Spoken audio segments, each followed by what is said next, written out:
Hello friends, അപ്പോൾ നമ്മൾ ഇന്നത്തെ വീഡിയോ അടുത്ത ടോപ്പിക്കായ ഫാർമക്കോ ഡൈനാമിക്സ് ആണ്. ഇത് പാർട്ട് 3 ആണ്. പാർട്ട് 1 ഉം 2ഉം ഓൾറെഡി ചാനലിൽ അപ്ലോഡ് ചെയ്തതാണ്. അത് കാണാത്തവർ പോയി കണ്ടിട്ട് ഇത് കാണാം. അപ്പോൾ നമുക്ക് തുടങ്ങാം. Pharmaco dynamics. It is the study of mechanism of action of drug, pharmacological actions and their adverse effect. Pharmaco dynamics എന്നത് മരുന്നുകൾ ശരീരത്തിൽ എങ്ങനെ പ്രവർത്തിക്കുന്നു എന്ന പഠനമാണ്. അതുകൊണ്ട് ഡ്രഗ് ബോഡിയിൽ എന്ത് ചെയ്യുന്നു എന്നതാണ് ഇതിൻ്റെ പ്രധാന ആശയം. It covers all aspects of what the drug does to the body. ഒരു മരുന്ന് ശരീരത്തിൽ എന്ത് ചെയ്യുന്നു എന്ന എല്ലാ കാര്യങ്ങളും ഇതിൽ ഉൾപ്പെടുന്നു. അതായത് ഡ്രഗ് ബോഡിയിൽ എന്ത് എഫക്റ്റ് ഉണ്ടാക്കുന്നു എന്നതാണ് ഇതിൻ്റെ പ്രധാന ആശയം. It is the study of mechanism of action of drugs. മരുന്ന് ശരീരത്തിൽ എങ്ങനെ പ്രവർത്തിക്കുന്നു എന്ന രീതിയെ പഠിക്കുന്നതാണ്. Types of actions are stimulation, depression, irritation, replacement and cytotoxic. മരുന്നുകൾ ശരീരത്തിൽ പ്രവർത്തിക്കുന്ന രീതികൾ 5 തരത്തിലാണ്.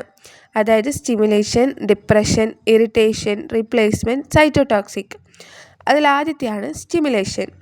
Some drugs act by increasing the activity of specific organ system. ചില മരുന്നുകൾ ഒരു പ്രത്യേക അവയവത്തിൻ്റെ പ്രവർത്തനം കൂടുതൽ സജീവമാക്കുന്നു.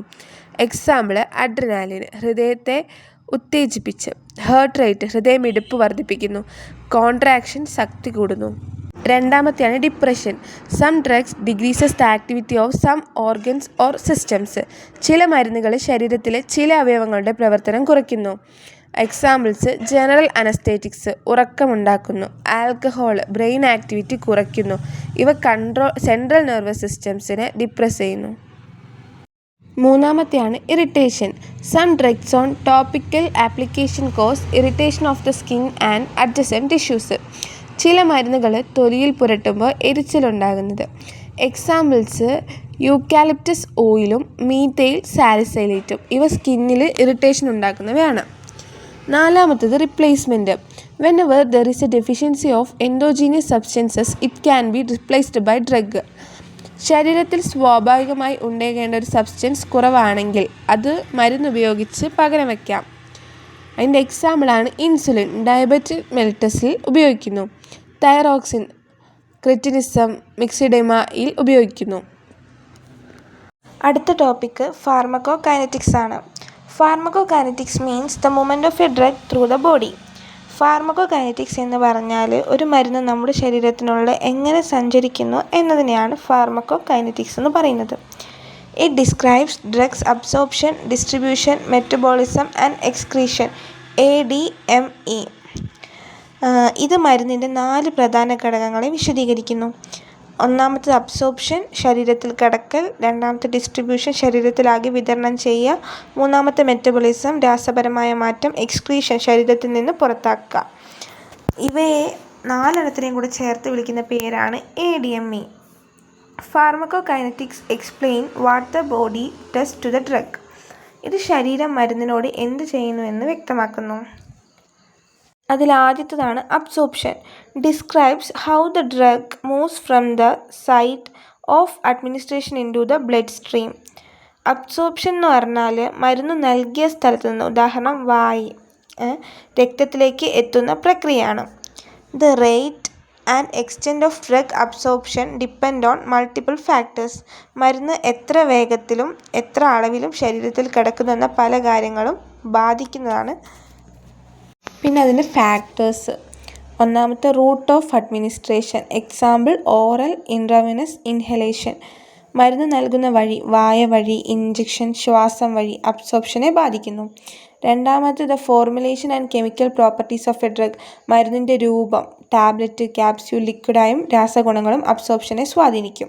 Presence of food in the stomach may decrease or increase the drug absorption.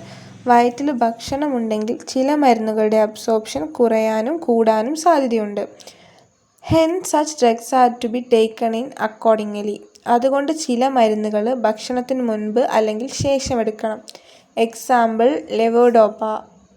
അതൊക്കെ ഉദാഹരണത്തിന് റിഫാംപിസിൻ, ലെവോഡോമ എന്നീ മരുന്നുകൾ ഭക്ഷണവുമായി ബന്ധപ്പെട്ടാണ് എടുക്കേണ്ടത്.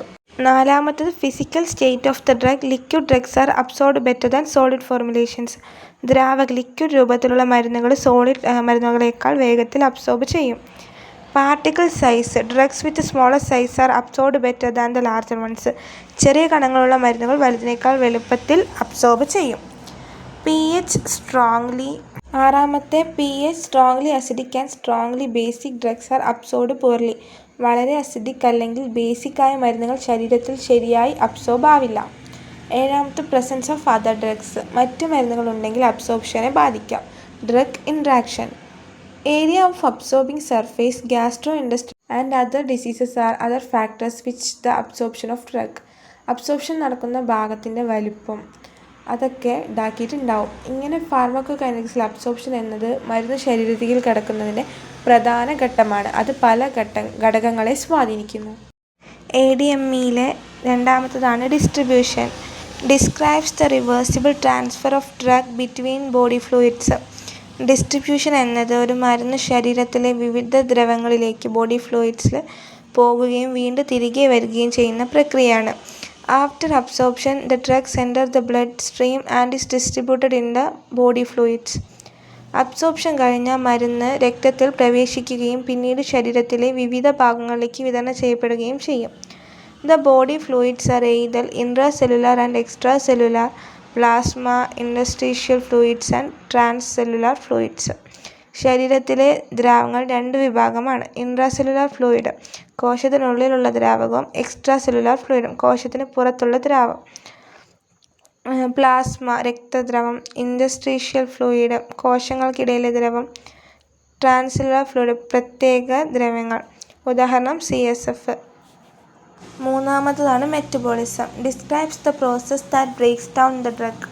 മെറ്റബോളിസം എന്നത് മരുന്ന് ശരീരത്തിൽ പൊളിഞ്ഞു മാറ്റം സംഭവിക്കുന്ന പ്രക്രിയയാണ്. Chemical alteration of the drug in living organism is called biotransformation of drug metabolism. ജീവികളിൽ മരുന്ന് രാസപരമായി മാറ്റപ്പെടുന്നത് ബയോ ട്രാൻസ്ഫോർമേഷൻ അല്ലെങ്കിൽ ഡ്രഗ് മെറ്റബോളിസം എന്നാണ് പറയുന്നത്. During this process, the lipid-soluble and unionized compounds are converted to water-soluble and ionized compounds. ഈ പ്രക്രിയയിൽ lipid soluble കൊഴുപ്പിൽ ലയിക്കുന്ന, അൺഅയണൈസ്ഡ് ചാർജ് ഇല്ലാത്ത മരുന്നുകൾ വാട്ടർ സൊല്യൂബിൾ വെള്ളത്തിൽ ലയിക്കുന്ന അയണൈസ്ഡ് ചാർജ് ഉള്ള രൂപത്തിലേക്ക് മാറുന്നു. ഇത് മരുന്ന് പുറത്താക്കാൻ സഹായിക്കുന്നു. Liver is the main site of drug metabolism. മരുന്നുകളുടെ മെറ്റബോളിസം പ്രധാനമായും ലിവറിൽ കരളിലാണ് നടക്കുന്നത്. Other sites are gastrointestinal tract, kidney, lungs, blood, skin and placenta. ലിവറിന് പുറമെ മെറ്റബോളിസം നടക്കുന്ന മറ്റ് ഭാഗങ്ങൾ GIT, വൃക്ക, കിഡ്നി, ശ്വാസകോശം, ലങ്സ്, രക്തം, ചർമ്മം, ഗർഭപാത്രവുമായി ബന്ധപ്പെട്ട placenta. Factors affecting drug metabolism are age, diet, diseases, genetic factors and simultaneous administration of drugs.